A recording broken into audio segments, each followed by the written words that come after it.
Good morning. Thank you, everyone, for coming today. This is a big day for the U.S. Attorney's Office. It's a big day for justice. Today is a day where we are announcing that we have indicted 18 members and associates of the Universal Aryan Brotherhood. They played a significant role in a violent racketeering and drug distribution operation here in the great state of Oklahoma. And this indictment would not have come to fruition. It would not have been possible without the excellent partnerships that we have among our federal, state, local, and tribal law enforcement partners. Today, I am joined by Special Agent in Charge Tamara Cantu of the IRS Criminal Investigation Division. I'm joined by Assistant Special Agent in Charge James Wright of the U.S. Immigration and Customs Enforcement Homeland Security Investigations in Dallas. Thank you, James. Tulsa County Sheriff Vic Regalado. Thank you, Sheriff, for being here. And also, I'm joined by our prosecution team, our Senior Litigation Counsel and Assistant United States Attorney Dennis Fries, who will be lead on this case, and his team of investigators from Homeland Security and the IRS. We're here today to talk about Operation Thunderbolt. In December, the United States Attorney's Office indicted under seal 18 members and associates of the Universal Aryan Brotherhood for racketeering, money laundering, kidnapping, and methamphetamine distribution throughout the state of Oklahoma. Their violent operation was carried out both within the prison walls of Oklahoma State correctional facilities, as well as outside the prison walls in our communities. This gang, the Universal Aryan Brotherhood, was organized in Oklahoma prisons in 1993. The tools of their trade? Hate, fear, violence, and intimidation. The Racketeer Influence and Corruption Organization Act, more commonly known as RICO, it's a law that is aimed at eradicating organized crime. RICO prosecutions allow our federal prosecutors to target leaders of those organizations and hold them accountable for the acts of the members that engage in those acts of violence and drug distribution at the direction of the leaders. And that's exactly what this operation does. 15 defendants are being prosecuted for racketeering, all 18 for distribution of methamphetamine and drug conspiracies, and 4 are being indicted for their role in kidnappings. Earlier this week, federal and local law enforcement, in a combined effort, arrested 4 defendants in Tulsa, Oklahoma, 1 defendant in Durango, California, and 1 defendant in California. All of those individuals are now in federal custody. 7 other defendants are in the process of being transferred from Department of Corrections facilities throughout Oklahoma, from the State Penitentiary in McAllister, the Davis Correctional Facility in Holdenville, and the Lawton Correctional Facility. There are 5 other members who are still being processed through from the Bureau of Prisons in Dallas and the Bureau of Prisons in Leavenworth, Kansas. All of the individuals named in the indictment are alleged to have participated in a significant and widespread methamphetamine distribution scheme, and it was led by the leaders who are incarcerated in Oklahoma State facilities associated with the Universal Aryan Brotherhood. The leaders of those organizations utilized contraband cell phones to direct the operations of the criminal organization. Contraband cell phones are a problem in prisons throughout America, and especially here in Oklahoma.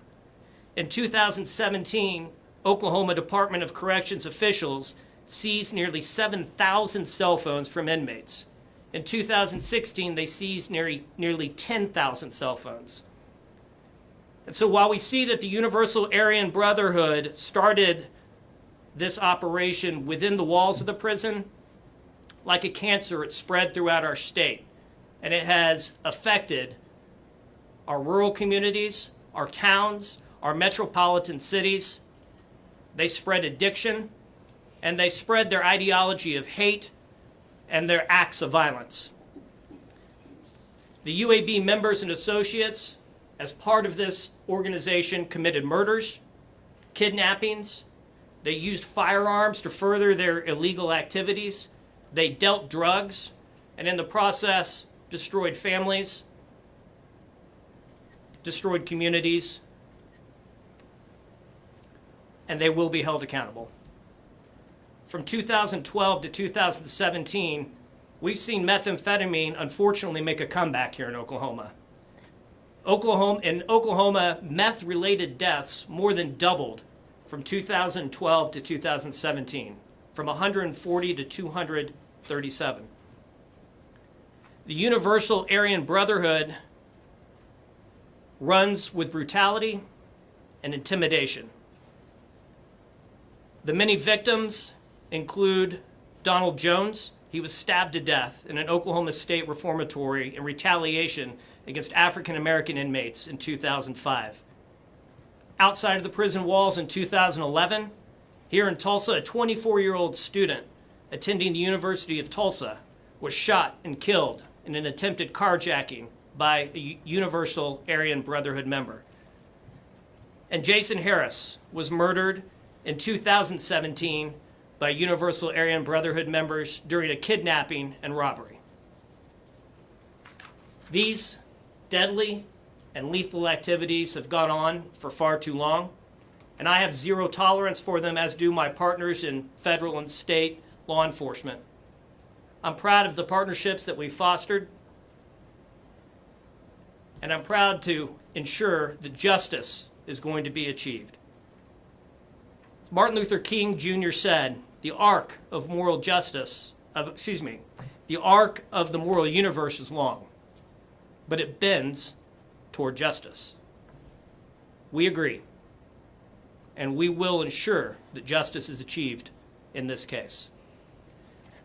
Now I would like to introduce Assistant Special Agent in Charge James Wright from the Homeland Security Investigations. Thank you, Karen.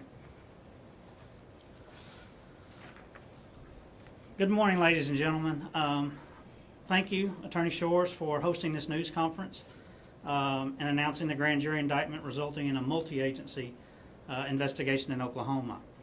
I'm James Wright. I serve as the Assistant Special Agent in Charge for Homeland Security Investigations in Dallas. We cover 128 counties in northern Texas and all of Oklahoma, with offices in Tulsa and Oklahoma City. I'm honored to be here today to help announce this important indictment of 18 Universal Aryan Brotherhood gang members on many very serious charges, including murder of 9 people. The UAB is a transnational criminal organization, and they use murder, kidnapping, extortion, intimidation to accomplish their objectives. Homeland Security Investigations is committed to combating these violent criminal organizations. Homeland Security's mission is to protect the homeland, both abroad and within the United States at home. These racketeering investigations show that UAB gang members have been responsible for crimes inside prisons and outside of prisons affecting our communities. Murder, drug trafficking, money laundering, kidnapping, robbery, just to name a few, are the crimes that this criminal organization is involved in. HSI special agents work every day to protect our nation and the American people by targeting these individuals and the money and materials they use to support their illicit activities. All of HSI's investigations revolve around 3 categories: illicit trade, travel, and finance. People often think that we only deal with things at the border, but in this coming day of the way criminal organizations are, they almost touch every aspect of some sort of financial or trade trafficking across the border. And in this case, it's no different. They were using drugs that were brought across from Mexico in many cases. Homeland Security Investigations has a great deal of experience in targeting these criminal activities of gang members, but we can't do it alone, and our partners are some of our biggest assets. And with that, I'd like to say, thank you to the IRS and the Tulsa County Sheriff's Office. Oftentimes that people look at one agency, but it is a team effort that makes things possible and makes investigations much stronger. At Homeland Security Investigations, we kind of have a simple slogan that often might be seen as cheesy sometimes, but it's if you see something, say something. And that could not be more true in how we go about finding these leads and combating crimes against our country. With that.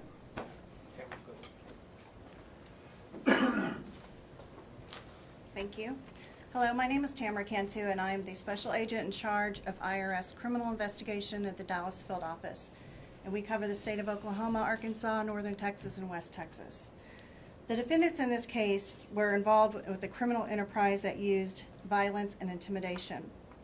Their extensive drug trafficking activity provided the funds necessary for them to operate. Criminal organizations like the UAB or Universal Aryan Brotherhood cannot finance their organizations without the illegal proceeds that they generate. The UAB enrich themselves by selling drugs, specifically meth. Special agents of the IRS criminal investigation have the unique expertise to unravel money laundering transactions and shed light on the profits of these criminal organizations. CI follows the money trail and to financially disrupt and dismantle these criminal organizations. Finally, I would like to thank our law enforcement partners, all the investigators, and the attorneys that worked on this investigation. They worked day in and day out to keep our community safe. This joint effort demonstrates our resolve to investigate the financial motives that fuel these unspeakable crimes. Thank you.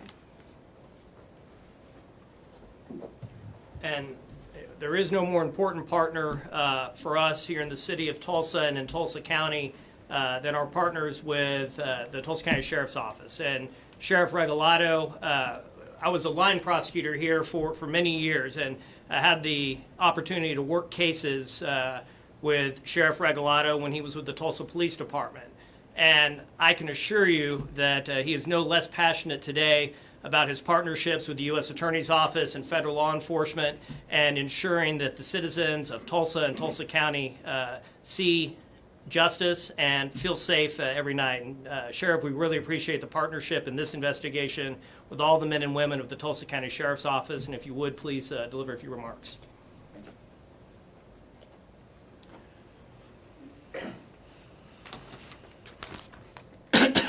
Thank you, U.S. Attorney Trent Shores. These indictments are a testament to the commitment and collaborative efforts of our state, local, and federal authorities. They are also a strong message to the criminal enterprises like the Universal Aryan Brotherhood, who are composed of people who afflict our communities with drugs and the violence which accompany them. That message is this: we will come after you, whether it's on the streets or behind bars. We will find you, we will indict you, and we will put you in prison. I would also like to take this opportunity to thank the men and women who made these indictments possible. Although they're not standing up here with us today, their efforts and their commitment to the safety and security of the citizens of Tulsa and the state of Oklahoma have not been forgotten. And I would close with this. U.S. Attorney Shores mentioned the murder of a 21-year-old TU student. As a homicide investigator that day, I can tell you that he was not the only victim of that. He left behind a fiance. He left that suspect left behind carnage in Tulsa that resulted in multiple shootings, not only within a Walmart, but in the open across the street from what was then Big Splash. And that day it was filled with children. These are the type of chaos and pain that these individuals and these criminal enterprises bring to our streets on a daily basis. Therefore, again, my thanks and my gratitude also go out to these individuals that you see before you who are tasked with carrying out the justice that these individuals will receive, and again to the men and women who are the boots on the ground that continue to do the dangerous work that allows us to come before you on days like this and announce these indictments. Thank you. Thank you, Sheriff Regalado. Those are all the prepared remarks that we have. Let me assure you, I do know what double of 137 is, and from 2012 to 2016 is when the methamphetamine-related deaths in Oklahoma doubled. They did dip a little bit in 2017. With that, I ask if there's any questions from the room. So all 18 indicted are in custody one way or another right now? Yes, that is correct. The individuals who were outside of prison have been apprehended and arrested in California, Colorado, and Oklahoma. The remainder of the individuals are in custody somewhere and being transferred to the Northern District of Oklahoma. For the people at home that are watching this, what is the importance? If they're watching tonight at 6 o'clock, 5 o'clock, and they see you and everybody pop up on the TV screen, what is the important takeaway to families and citizens of Tulsa, what today means? What's important, I think, to take away from a RICO prosecution is that these types of cases don't happen very often. And when they do happen, it's a reflection of the strong partnerships among federal, state, and local law enforcement. What this should tell people is that the United States Attorney's Office, in partnership with the men and women of state and local law enforcement in Oklahoma, are doing their jobs. You are safer because of the hard work of the men and women of the U.S. Attorney's Office and their law enforcement partners. The RICO case that we are bringing will dismantle and disrupt the operations of the Universal Aryan Brotherhood, and Oklahomans in northeastern Oklahoma should sleep better at night knowing that we're aggressively pursuing this violent gang. With all the cell phones that you have, I've done stories on like how they get smuggled in and get into all of our prison systems.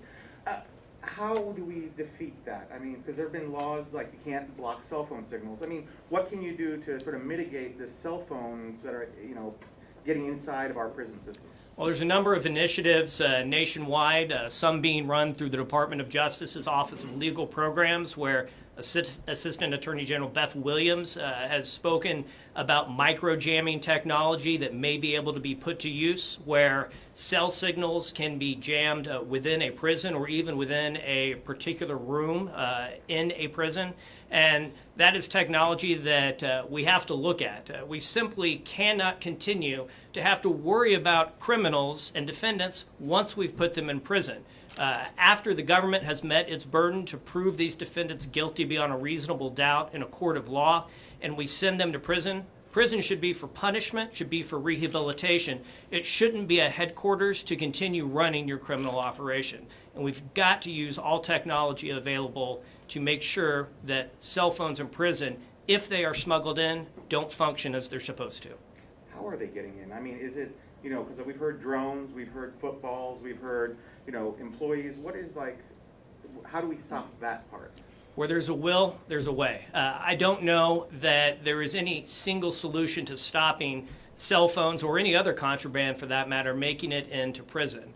Whether it's through drones or whether it's through footballs, any other creative ingenuity that someone may use to commit a criminal act. But I will tell you this, if we can identify who those individuals are, they are facilitating the crimes, the violence that is happening outside of those prison walls. And we will hold them accountable as a member of those conspiracies. In for a penny, in for a pound.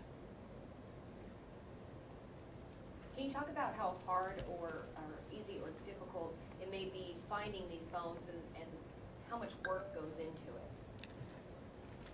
Sheriff, if I might ask you, since I know that you have responsibilities with your office dealing daily with inmates, to talk a little bit about what it's like to keep order and find these phones in the Tulsa County Jail.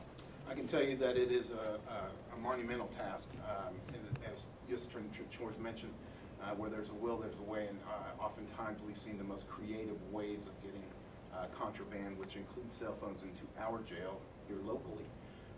And it ranges from everything from, as he mentioned, to putting it up inside of you. Hopefully, I don't have to go into more graphic detail about that, but we've seen that. Technology is an answer. There is technology out there that will allow us to detect even the smallest of metallic objects and plastic objects that cell phones are oftentimes made of. But again, those are things that oftentimes factor into budgets, and all too often the mighty dollar becomes an obstacle. But we continue to employ and deploy that technology in the jail that I really can't talk about publicly, but we are constantly fighting that battle. Can you just speak to, in a years-long what sparked this initially, and how frustrating was it to, as you're investigating for years, that the problems persist? Anytime that this office hears from its law enforcement partners about violations of federal law, we are dogged and determined to hold accountable those individuals who are violating the laws.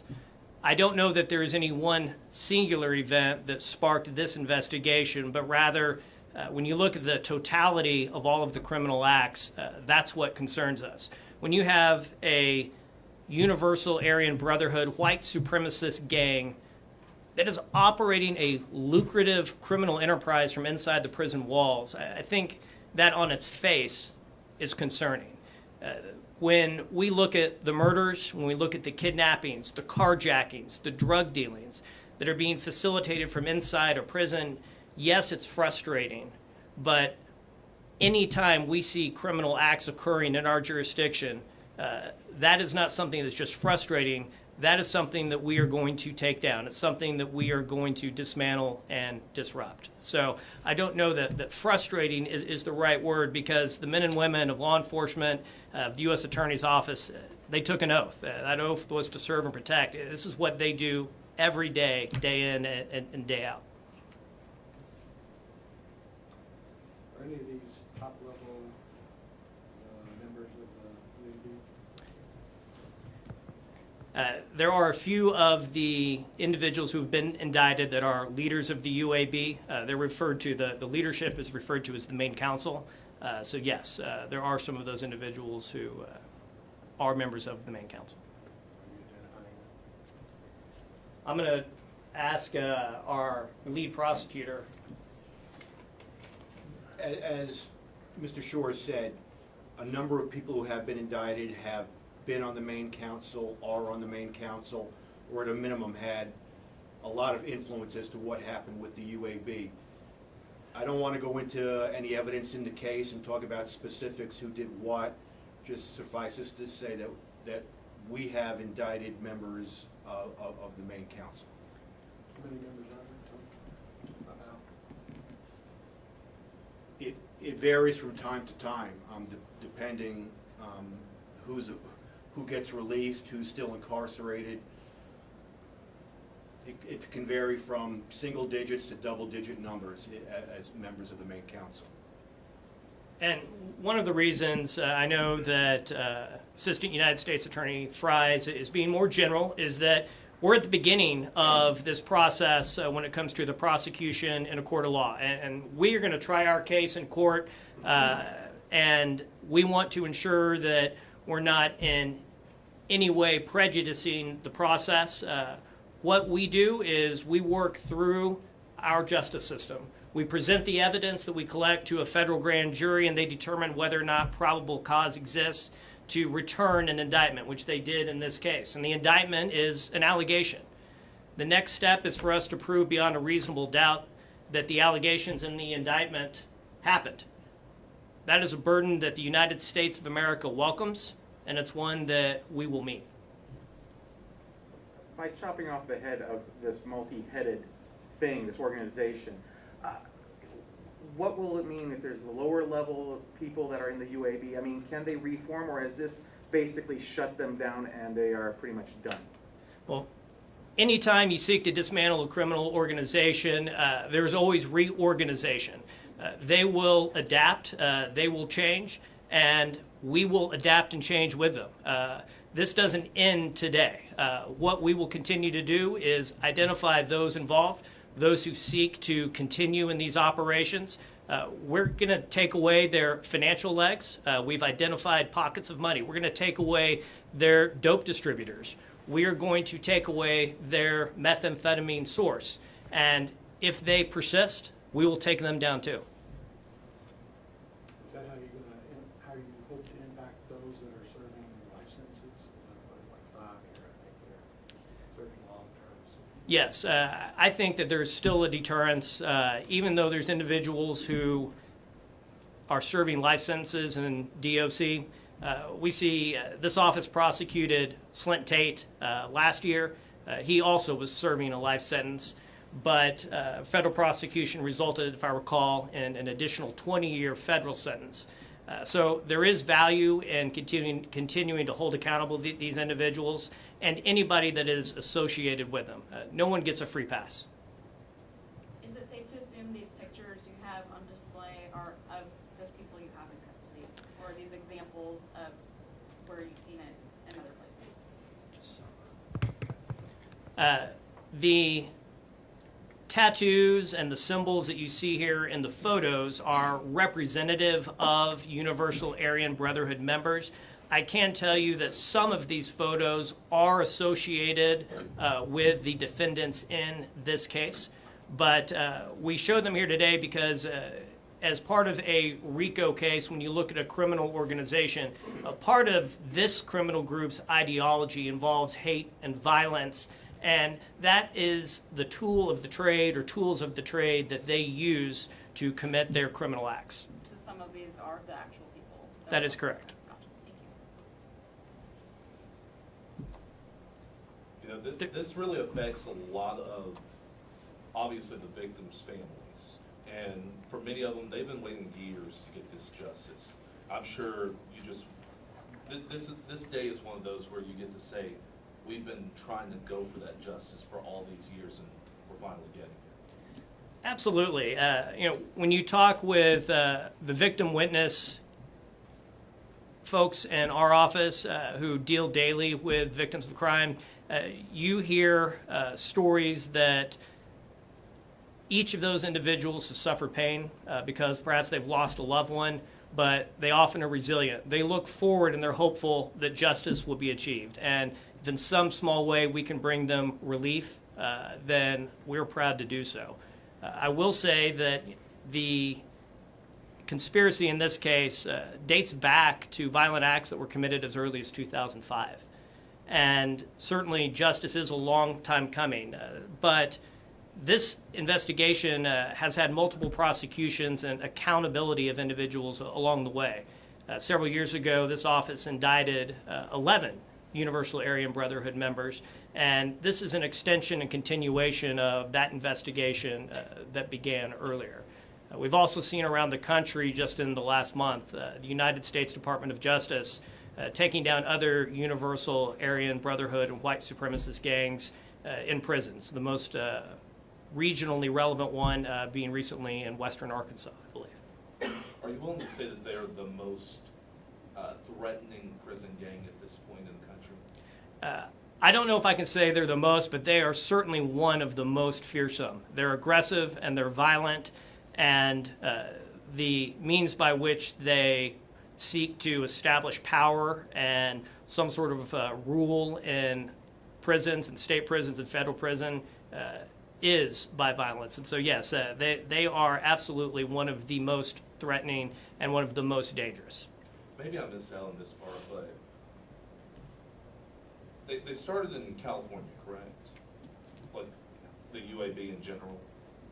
The area started in California. Well, more so my Mr. question is Fry's, how okay. did they get to Oklahoma? Go for it. I don't know how they got that here to Oklahoma, but the UAB has patterned itself based upon the Aryan Brotherhood prison gang from California. They are a takeoff or a spinoff of that particular prison gang with many of the same tenets. The Oklahoma gang has evolved in some ways that the Aryan Brotherhood gang in California has not.